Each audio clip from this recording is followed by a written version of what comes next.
All right, and now let's talk to the other half of Saturday afternoon's main event. This man will be going up against Max Holloway on the very first UFC card on ABC, the American Broadcasting Company. And again, I will say this is a big deal. Just like I said prior to our conversation with Max, first time in 20 years that any kind of fighting airs live on ABC, and the first time in the history of ABC that any kind of MMA action airs live. And in case you didn't know, Calvin, the first time that ABC aired fighting of any kind, 1949. So there's a rich history of fighting on this network. You're one half of the main event. What a great honor it is. Of course, that is Calvin Kattar going up against Max Holloway. And I'll ask you, Calvin, when you found out that you were fighting on ABC and, what a big historic deal this was, what was your reaction? I mean, it's nice, man, but as far as I'm concerned, like nothing really changes with my opponent, and that's really mainly what I'm focused on. It's exciting. I'll take it in more so after the fight. Um, Great honor, definitely, but I mean, fight's a fight. Who gives, it's nice to have a lot more people watching, definitely, but it doesn't change what I got to do in there, but definitely great checkpoint. So, like history fans like myself, I think of Ali and Cosell and, the heyday of boxing, Foreman, Frazier. If this fight was on the ESPN Plus prelims, you would have been just as excited, I would imagine. No, I mean, it's huge. I get it, but as far as I'm just focused on what I got to do, Yeah. Trust me, I know it's going to be a big deal. It's always nice. It's always like the same risk every time you get in there, right? Whether it's ESPN Plus, the risk doesn't change. But it's nice to have a little more reward on the back end with some more eyes on it, and maybe have a better chance to become more of a household name like my opponent. And, of course, you guys, the New England Cartel, which we will talk about being Boston's fifth team. I mean, it's nice that a New England team gets to play in January on ABC. Of course, the Patriots not in the playoffs, so I mean, it's nice for you Relax, guys, man. right? We got the New England Buccaneers in the playoffs right now. Have you Okay. heard of them? Wait, you're claiming them? You can't claim them. Is that what you're doing? I mean, claiming them. It's Tom Brady, Gronk, Brown, Antonio Brown. Come on, man. We're not too far off. Okay. He's it looks like he's already started his retirement out there in Tampa Bay. But look, you can't, how can you hate on the guy? 31 postseason wins. The guy's the GOAT, and I've been able to watch him for 2 decades in Boston. He's a Boston legend, and shows really what it's like to be a legend on and off the field. It's a great example for us to aspire to be champions and have that type of the character he has and the winning ways.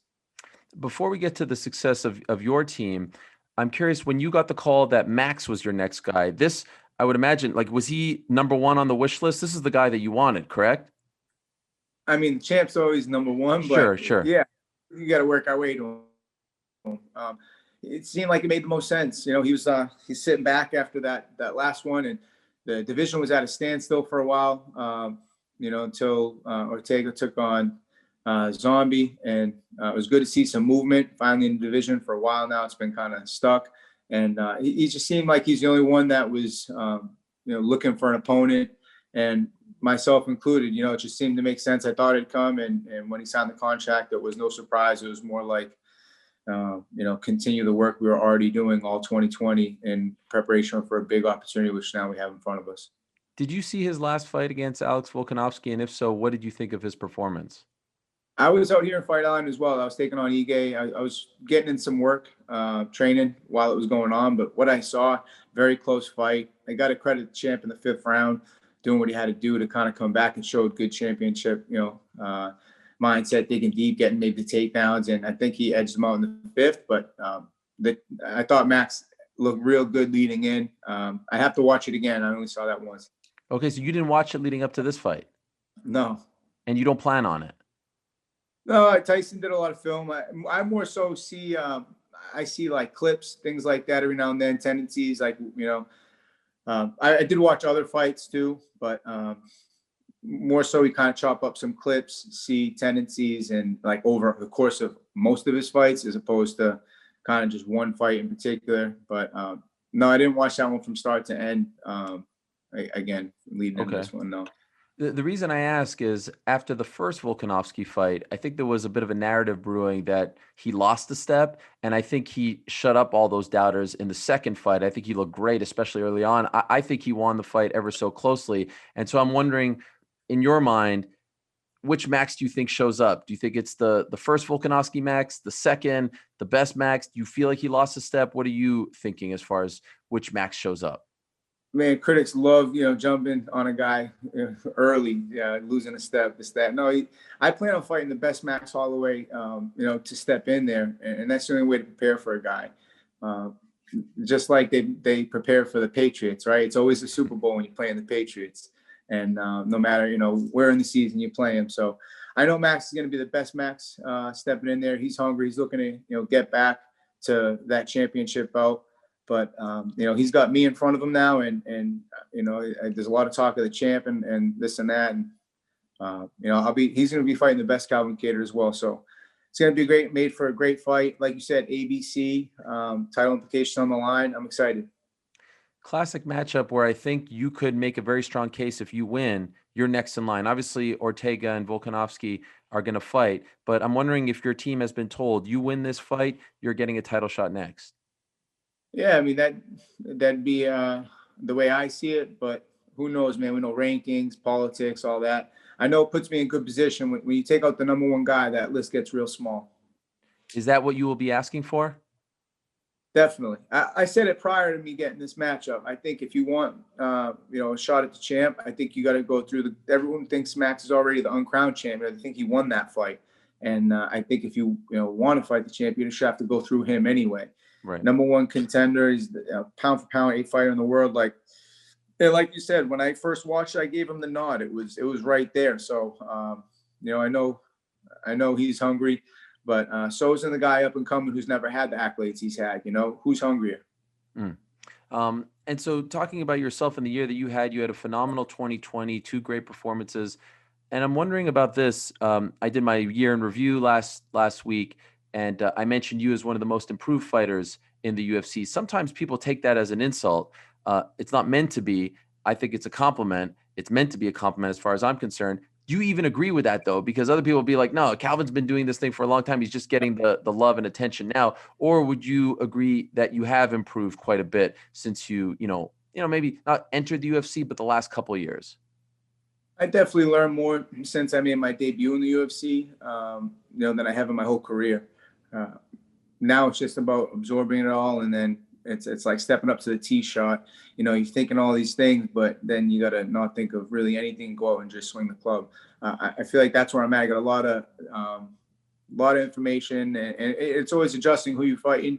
And that's a good part of fighting new guys. Of course, you don't really, for me, I don't like to step in there and just adjust to what these guys do better. As long as I'm the best Calvin Kattar that I can be stepping in there, it should handle, most of the work I got to do. But you have things you got to look out for with each guy, and through the course of preparing, you improve. And I think that's credit to my opposition, my opponents, that tightening up my holes and just being ready every time I step in there has got me more of a complete fighter. Considering your great striking and his great striking, if I set the line at 2 takedowns total for this entire 5-round fight, you taking the over or the under? That's a good question, man. Not really. I don't know. I guess we'll have to see, man. My whole thing is I take what they give me, man. I try not to go into all these hopes, wishes, things. You got all these plans. It goes left, and you expect it to go right. Now you're dealing with all this fight night. Whatever Max gives me, I'm ready for. If it's a takedown, if it's a knockout, if it's a submit, like. I love a submission, man. Be a lot easier on the body. I always kind of wish I had that submission streak like Nate Diaz when he first got into the UFC. I feel like the guy never took a shot, just submitting everybody, whatever. Easy on the hands, easy on the nose. Like, it'd be great, but I have a tendency every time I step in there to go for the kill. And he has obviously a long history of fighting 25-minute fights. This is a little newer for you now, right? You had the experience against Dan. How much how much does that change your training? I mean, like some guys will say like, oh, I've been preparing for 25-minute fights my entire career. Do you feel like it has changed a lot in terms of preparation? Do you have to take things into a whole other level because you're potentially fighting 10 more minutes? You could look at it like that. You could also look at it like he's had, a lot more opportunity to take damage. It's really all how you kind of put your perspective at it. And me, I just focus on just being ready and having a positive mindset, stepping in there, knowing I'm ready for the moment and time. I've been training my whole life. This is all I do every day. If I can't, given. It's different when you're in there, pressure, damage, things like that can make you look like you're an out of shape fighter. But when you could be in the best shape of your life, but I couldn't be more ready stepping into this one. Max told me that he has not sparred leading up to this fight and did not spar leading up to his last fight. And he likes the results that leads to. He feels like he's fresher going into the fight. What do you make of that? And do you spar leading up to your fights? Yeah, I think at some level it's nice to get, your range timing, things like that. It's tough without getting a look, but there's also that damage to be said. If you look at all the other sports, damage has been taken out a lot. Practices, walkthroughs, like football, they dial back a lot more. Even during the games, you almost don't see the hits you saw, just 10 years ago in the game. And you see a lot of athletes kind of dialing it back, being smarter. And I feel like we always have we're training smart every time we step in there. There's a reason why we've never pulled out of a fight, never miss weight. It's important to not, take your damage leading into the fight. I don't like to do the guy any favors, man, whether it's a diet, eat something bad leading into the fight or going into it half beat up and did the guy's work for him going in there, So it's important to try to train as smart as you can leading into these fights. As a lot goes into them, and to miss out over an injury and things like that, it's tough. So I hear where he's coming from on that. So like I said, one of the great stories of the past year and change or so has been the rise of your team, the New England Cartel led by your head coach, Tyson Chartier, who's become one of the top coaches in the sport. Is it true, Calvin, that you guys first met in person on the set of the Here Comes the Boom film? Is that accurate? Yeah. Yeah, my sister signed me up. It's something that I wouldn't have done if it wasn't for her. She followed through with the application. It ended up being one of the better things that I got involved in. It. She's actually the reason why I got into fighting. Her best friend took a fight. I saw it. So she likes to think that I owe her my MMA career, and she's got a good argument. What was your role in the film, or did you make it onto the film? So I actually fought while I was on set. I had a fight book. And I had to weigh in the day of the fight. The opponent weighed in the day before. It's kind of weird. Like I said, I wasn't injured. It was a tough kind of setup. I couldn't really train. I was on set for like 14 hours, but I didn't really have an injury. I just couldn't train for the damn fight. I had to cut 7 pounds on the car ride to the venue. I don't know how the hell I did it. Yeah. And I lost 2 in the sauna. I hopped in the car. I drove myself to the venue. I cut 5 driving. I had the heat on. I was kind of a little crazy. And then I made weight and, I couldn't pull out because I wanted to, just step up my Muay. I did it was a Muay Thai fight because everyone talks about the leg kicks and that. I want to tighten up my Muay Thai and couldn't really train for it, but I ended up doing the fight. But yeah, I came. I won the fight first round, dropped them 3 times. But fast forward, yeah, I met Tyson on set. I met a lot of New England's who's who fighters. A lot of them got the roles. We were extras on film. So it was nice. I actually got to meet the whole New England circuit. It was kind of tight knit at the time, and I didn't really cross train with all these guys, but it gave me an opportunity to meet, quality local training partners from the region, and then eventually Tyson Chartier as well. But we didn't connect until a couple of years later. I had his contact information from the set. Wow. And did he make it as an extra as well? Yeah, it was kind of awesome, man. We were just our actual role was like VIP friends of fighters that were going to the fight. So it was really, we just show up, and if you saw me in the film, it would be like one of the fight scenes. There's a blue blurb in like the back of the cage. And when I realized that was my role in the film, and I was there for how long? For a week or 2, and I got paid like a couple $1,000. I realized how much movies in the money industry. I go, this is incredible. Did you meet Kevin James? I hadn't met him. I saw everybody kind of walking through the set, and it was cool experience. I actually cut Salma Hayek in line, getting food. It was pretty. I didn't realize it's like SAG or whatever and all that. I was hungry. Cut her in line. I had a fight coming up. She's like, "What is this kid doing?" I probably threw her off, but funny experience. It was a great time. I met a lot of cool people from the area, and mainly Tyson Chartier, man. And to give him that call a couple of years later when Rob was fighting at the TD Garden, I was on a 3-year layoff. I was running a promotion combat zone that I had fought for locally before getting to the UFC. And I just gave him a shout. I was like, hey, listen, if somebody falls off in the UFC, let them know I'm down to step in. It's always a thing for like on bucket list for me. I've never got to do it. I was 14-2 pro at the time. And I was now a promoter for 2.5, 3 years, kind of sitting back. And he's like, yeah, that's really not how it's going to work. You haven't competed in 2.5, 3 years. You got to show the UFC that you're active again. And so he's like, sign a managerial agreement with me, which I was going to do because he's the #1 guy around here anyway. I saw what he's doing with Rob and all the big level guys. So if I wanted to come back, I'd work with him anyway. I signed the contract, and he got me 2 fights. And then I debuted in the UFC in Anaheim, and then got my I fought in the TD Garden with Rob following that fight, 10-week notice at TD Garden with Rob. It was kind of surreal how it all went full circle. And are you still promoting these days?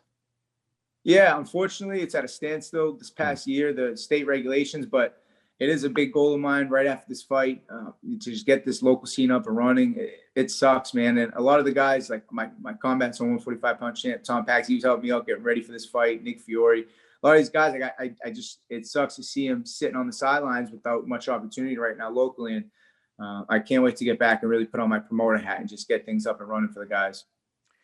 In your opinion, and I know it might be tough because he's your head coach, but what makes Tyson such a great coach? Why is it working so well for you and Rob right now? I just think, his attention to detail, he gives it. A lot of these guys don't really, they're not invested. Tyson invested emotionally, and puts in the time day in, day out. He actually goes to my strength and conditioning sessions. He's out there dogging it with me. He might not hit every set that I hit, and he might dog the last lap on a couple, but he puts in the work, man. And I think he just cares. And so one thing that I think is actually really important in terms of branding and getting your name out, it's like when you have a name, when you have an identity, it really does go a long way. And I think the name that you guys came up with has benefited you greatly. It's a fun team name to say, New England Cartel. It sounds like a tough, strong squad. What's the genesis behind coming up with that name? And you guys did it in like 2019, right? Not that long ago. Yeah, just recently. It's actually going to talk to my man Rob Fawn about that. He was listening to some Rick Ross, and it had a line in it that mentioned the cartel, and he thought New England. And there's a lot more to it, kind of. But yeah, he came up with a name, and it just stuck. It had a good ring to it. Like, oh, that's what it is, man. We're going to go with that, run with that. Just want to set ourselves apart a little bit, and yeah, that it stuck. It doesn't work if you don't win fights. So, sure. It's been important to go out and just, do what we've been doing every day. Just put in the work, keep the head down, and do enough good things consistently. Eventually, these big moment opportunities are going to come, and then now we got to go out and capitalize. So it's one thing to be kind of like the underdog and to be the hunter as opposed to the hunted. But I feel like after the year both you and Rob had and Tyson getting recognition, like I feel like the secret's out now about the team. Do you guys feel that as well? Like you're no longer like the best kept secret in the sport or this sort of, little engine that could, like now you're starting to get the respect and attention that you all deserve? Yeah, I mean, it's getting there. We see bigger, even where you guys see it now, we still see bigger. We're constantly, pushing the envelope, and gives us something to work hard for day in, day out, put in those sessions, dig deep, push each other. And it's nice. I feel like with me and Rob, when right after this fight, I feel like he'll be getting something big, and that's going to get me right back motivated for him, and right back in the gym. As if, taking out maybe the #1 contender in the world isn't enough. It's nice to have someone to, push you day in, day out, and to achieve these goals together. It's great, man. It's nice to be a part of a team, and with a group of guys that want to get after it just as bad as you do. By the way, when word got out that you're fighting on ABC, I'm wondering if you heard from your old friend Mickey Ward, a boxing legend who I feel like would appreciate something like this. Have you heard from him recently? I have, definitely. For the Stevens fight, he gave me some great advice, especially after that one in November. He's like, listen, man, just like, he gave me some good gear. He wrote a note. He's like, let it all go. And that kind of stuck with me. Just, when you're in there, just let it all go. It sucks coming back with something, feeling like you could have done more or anything like that. So, yeah, just the champ's always giving great advice, and it's always a pleasure talking with him. I understand there's going to be some fans in attendance on Saturday. Does like you now got to fight twice in front of no one? Is that something that you care about, that you think about, or even when you're in there, some people say they don't hear anything, even if there's 20,000 people there? Yeah, I'm really so dialed in on what I got to do. Like, it's gonna make a difference, but more so as I make that walk. I'm excited. It hasn't really kicked in yet, nor the ABC thing. That's all stuff that, after I get the W, I'll probably be like, "Oh, that's crazy." Look at ABC. The fans. It's. I'm more excited about just for the people, things be getting back to a little sense of normalcy. The old norm, not the new norm. I want to bring back that. It'll be nostalgic getting a crowd in there, hearing them cheer for the fights. More so, I like it after the fight. People think like I need all this energy going in there. I'm already at like 100, going in there mentally. As much as I look calm, I'm already going like on 100 going in there. I don't need any more motivation. I don't need that like motivation song or all that other stuff. But after the fight, after a big finish like a Jeremy Stevens, I feel like that there's no better feeling in the world than climbing that cage and hearing that crowd roar. It's like it's what kind of kept me getting back in there every time locally when I would do it. That I had a good following locally, big family support, friends, everything. And when I'd hear them chant my name on the walkout or after a big W, climbing the cage, that roar, like that's what I miss. That's the feeling. Like that's the bonus. The money's nice, but that energy after a knockout is unbelievable. I'll let you go with just 3 quick predictions if I can. Obviously, you're confident that you're going to win this fight, but Max is a tough guy to finish. Do you sense a finish in this one, or do you think you're going all 25? I think you look for the finish. I look for the finish all the time, but if you're chasing it, then it may never come. I just focus on going out, get my hand raised, and if I can do that, that'll be enough. And obviously later on this year, we're going to see Ortega fight Volkanovski for the belt. Who do you think wins that fight? And the winner could very well be next for you. I should care more than I do. You don't care. I don't. I'm not focused on nobody but Max Holloway, man. For real, that's it. All right, fair enough. And just for kicks, maybe because it's outside of your division, you might have an answer. The Fight Island experience ends with McGregor versus Poirier. Do you have a pick in that one? And are you sticking around for that one? Yeah, I'll be around for 3 days post-fight. I don't think I'll make that one, but I'll be tuning in for sure. I heard Connor say something like 60 seconds. Man, I love the confidence. If he could do that, it'd be unbelievable. I tip my hat, man. But if it goes past that, I think it favors Poirier. Obviously, the longer it goes, as long as he doesn't get hit with that left hand, it's like what Tyson said, it's like the kiss of death. Mm-hmm. But they're fighting. I lean towards that, just early knockout, either Connor or if it goes late Poirier. That's how you got to kind of say the fights. I feel like one way or whoever gets it off. Fair enough. I appreciate that very much. They're fighting on pay-per-view. You're fighting on ABC. What a great honor that is. And I know it's something that you will appreciate and cherish. And you two guys are, great representatives of the sport. It's amazing to see you in that spot. And I hope that you get all the attention that you deserve. Good luck and congrats on a great 2020. Can't wait for the fight. And thanks as always for the time. Likewise. Thanks, Ariel. Thank you for watching ESPN on YouTube. For live streaming sports and premium content, subscribe to ESPN+.